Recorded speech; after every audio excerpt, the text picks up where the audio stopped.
Salut Mathieu, est-ce que tu as déjà entendu parler des GAFAM? Salut Hugo. Évidemment, ce sont les empereurs du numérique dans le monde. Google, Amazon, Facebook, Apple et Microsoft.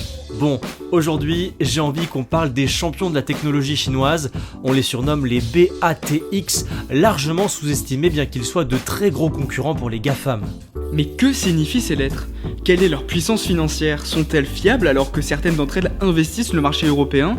La réponse, c'est maintenant.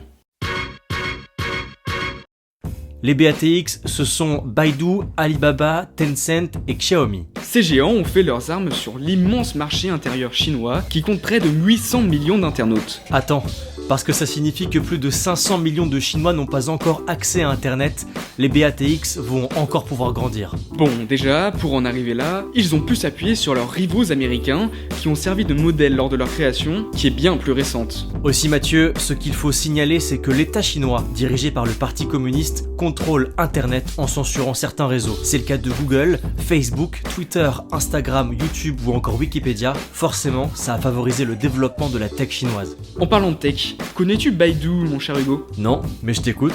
Baidu est, comme Google, un moteur de recherche. Il s'agit du 4e site le plus visité au monde. Pourtant, leur capitalisation boursière, c'est-à-dire la valeur de la société cotée en bourse, n'a rien à voir avec le géant américain. Et tu as des chiffres? Oui, celle de Baidu ne représentait que 87 milliards de dollars en 2018, contre 773 milliards pour Google. Baidu, c'est aussi une plateforme vidéo, une sorte de Netflix local qui subit le contrôle de l'État et qui a dû donc remplacer des séries à succès par des programmes patriotiques. En parlant de succès, Alibaba est le premier distributeur mondial depuis 2016, année où il a réalisé 485 milliards de dollars de ventes. Clairement, Alibaba a commencé à donner des cheveux blancs à son concurrent Amazon puisqu'il veut exploser tous les records. Pourtant en Chine, Amazon avait réussi à pénétrer le marché du e-commerce en 2011 en prenant 15% des parts de marché. Et puis, ce fut la chute, au point de fermer sa plateforme dans le pays à l'été 2019. À signaler qu'Alibaba est déjà bien présent en France, avec un site internet dans la langue de Molière, et les clients peuvent être rapidement livrés grâce à une plateforme installée en Belgique. Passons à Tencent, le concurrent de Facebook.